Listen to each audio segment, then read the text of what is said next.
Narito tayo ngayon upang matunghayan ang nakakakilig, napaka-sweet at talaga namang nag-trending na istorya ni Kuya Arjon at ni Ate Angelica. Sa pagpapatuloy ng ating istorya ay pumunta nga si Kuya Arjon muli sa bahay nila Ate Angelica upang tulungan ang dalaga sa mga bagay na gagawin niya.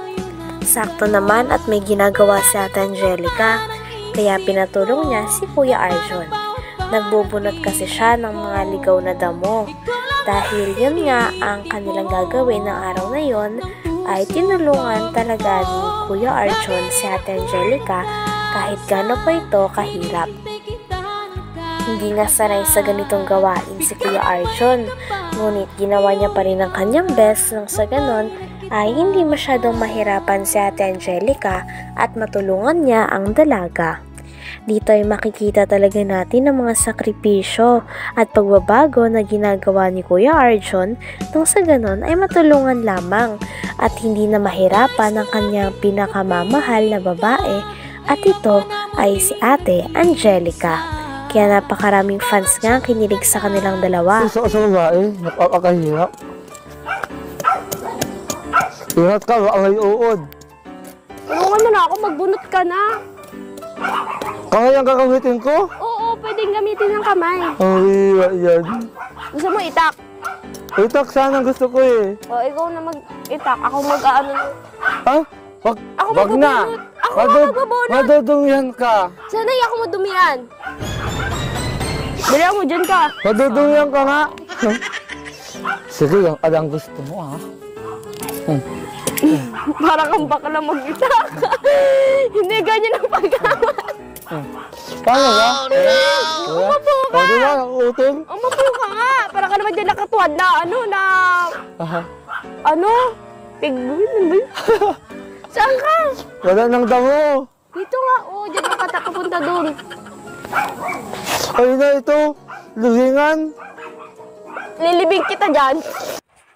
Nahihirapan na nga nun si Kuya Arjon sapagkat hindi siya sanay sa pagbubunot ng mga ligaw na damo. Ngunit dahil kay Ate Angelica ay natuto din siya.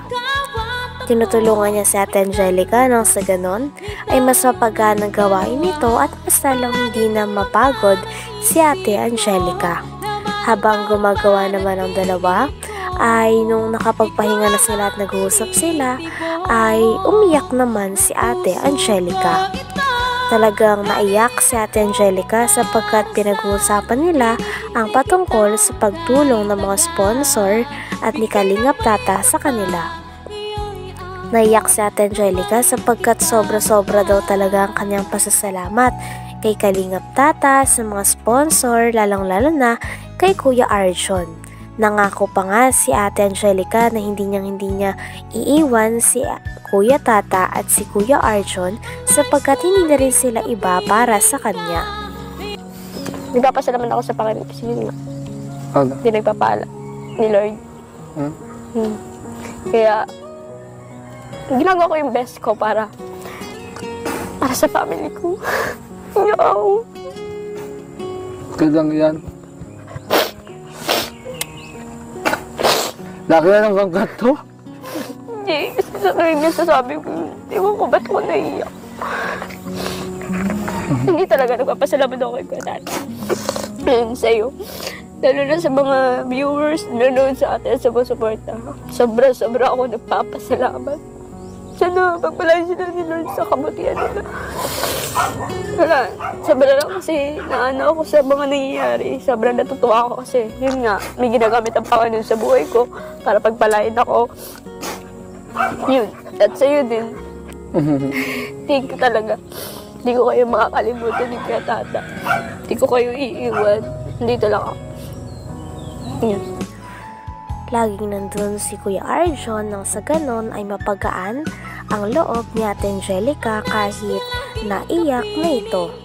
Kitang-kita natin na lagi silang nandyan para sa isa't isa upang i-comfort ang isa't isa at mapasaya ito. Pagkatapos naman ng kanilang masinsina na usapan, ay bumalik na rin sila sa bahay nila Ate Angelica.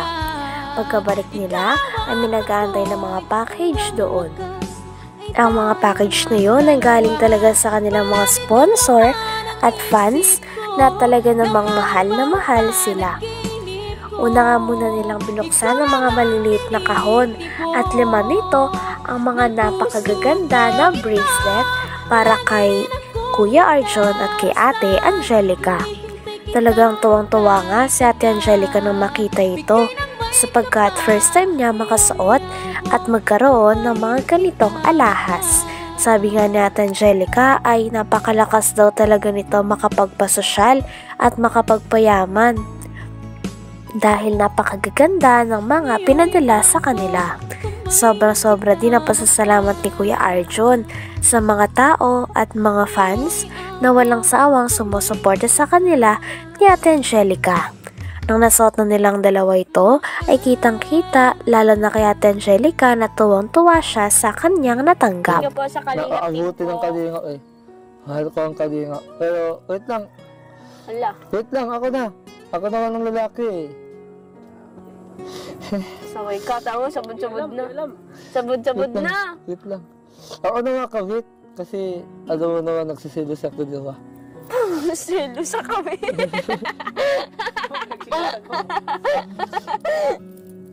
Ay, Thank you po. Grabe. So ayan, mga kalingap, ayan na. Suot na ni Angelica yung ano, bagay na bagay sa kanya, oh. bracelet niya. Check kayo. Arjun, patingin daw dyan. At syempre, ito panghuli. Oo. Galing po kay Sir Id Ikrab. Ayan, para kay Angelica. Ayan, grabe. Buksan ko naman. Pagkatapos naman ng kanilang pagbubukas ng package ng mga alahas ay sinunod na rin nila ang package na malaki. At ang laman pala nito ay gulat na gulat si Ate Angelica at halos maiyak ulit sapagkat ito ay parang mas makakapagpagaan ng kanilang trabaho sa pagkakayod ng mga kamoteng kahoy. Nakita kasi ng mga viewers at mga fans na ang palaging ginagawa ni Ate Angelica ay ang pagkakayod ng mga kamoting kahoy kaya nangangalay ito minsan. Kaya naman niregaluhan siya ng isa sa kanilang mga fans ng parang isang machine na mas makakapagpadali ng pagpapakayod nila. Hindi na nito kailangan ng sobrang lakas sapagkat iikot lamang ang machine na ito ay makakayod ng mga kamoting kahoy. Grabe ang pasasalamat ni Ate Angelica sa kanyang mga fans dahil dito. Inaabot po ng kalahating oras po. Pero pag ito po ang ginamit baga, para pong ano lang po ata to, minuto lang po. Minuto lang yan. Oh, grabe. Wow! Wow! Thank you po! Salamat po kay Sir Id Ikrab. Thank Siya you po kay Sir. nag-abot dyan sa package na yan para sa ano. Grabe! Ganda, no? Thank you po. Ito po yung pinapangarap ni Papa dati pa. Nakita Tinupad nyo na po, Sir Ed. nakita niya ni Papa mo? Ganyan? Opo, ito po yung nung una pa lang po na ano po sa amin, sabi po sa akin na bilhan ko daw po siya ng ganito para di na po mahirapan sa pagkakayod po. Ganyan din yan. Opo, gaganyanin na lang po. Gusto mo Kaya, isang buwan na natin? isang bull, marunong ka? Asang buwan? Simbol, marunong ka? Opo. Thank you po kay Sir Ed. Yan, maraming salamat. Siyempre ganyan, sa bracelet na suot-suot ni Angelica, oh. Thank Ay, you po. grabe, bagay na bagay. Lalo kang gumaganda, Angelica. Ay, thank you po. Para ka nang sino kamukha ni Angelica? General Jillian Mercado. Ikaw?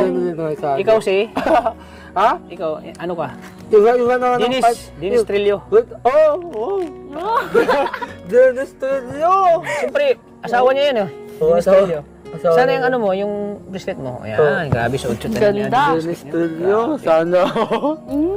Asawa ba ganyan ni ano? Oo. At siyempre sa merienda, salamat Angelica. salamat. Welcome po. Bago tayo magmerienda, ibibigay muna natin yung para kay Angelica. Oo, tapos Ay. magkakalo muna ako. Ayan. Ay, ko. Tapos sa kapit. Yeah. Iuna natin pag ibigay itong ano, yung biyaya bago. Hanggang dito na lamang muna ang ating nakakakilig, napaka-sweet at talaga namang nagtitrending na istorya ni Kuya Arjon at ni Ate Angelica. Maraming salamat sa inyong panonood. Hanggang sa muli. Bye!